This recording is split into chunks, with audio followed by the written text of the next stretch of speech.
ایک شرابی کے ہاں ہر وقت شراب کا دور رہتا تھا۔ ایک مرتبہ اس کے دوست احباب جمع تھے، شراب تیار تھی۔ اس نے اپنے غلام کو 4 درہم دیے کہ شراب پینے سے پہلے دوستوں کو کھلانے کے لیے کچھ پھل خرید کر لائے۔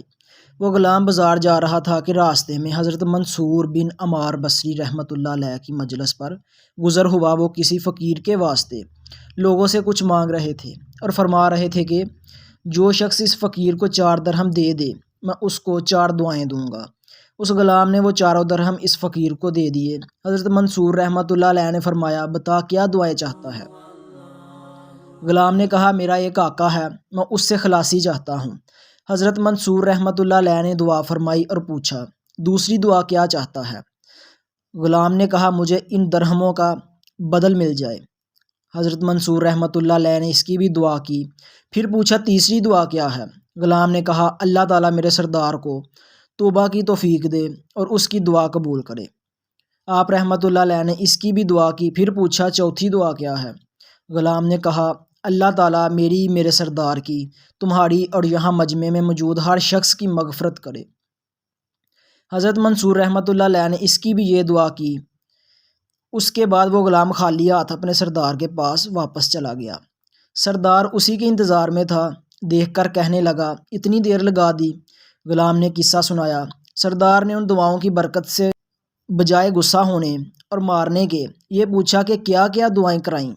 غلام نے کہا، پہلی تو یہ کہ میں غلامی سے آزاد ہو جاؤں۔ سردار نے کہا، میں نے تجھے آزاد کر دیا۔ دوسری کیا تھی؟ غلام نے کہا، مجھے ان درہموں کا بدل مل جائے۔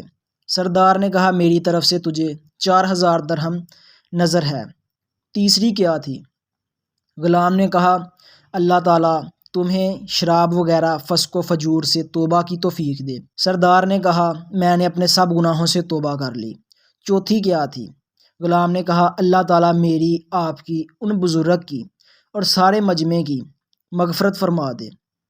سردار نے کہا، یہ میرے اختیار میں نہیں ہے۔ رات کو سردار کو خواب میں ایک آواز سنائی دی، جب تو نے وہ تینوں کام کر دیے جو تیرے اختیار میں تھے تو کیا تیرا یہ خیال ہے کہ اللہ وہ کام نہیں کرے گا جس پر وہ قادر ہے؟ اللہ نے تیری، اس غلام کی، منصور کی اور سارے مجمع کی مغفرت کر دی ہے۔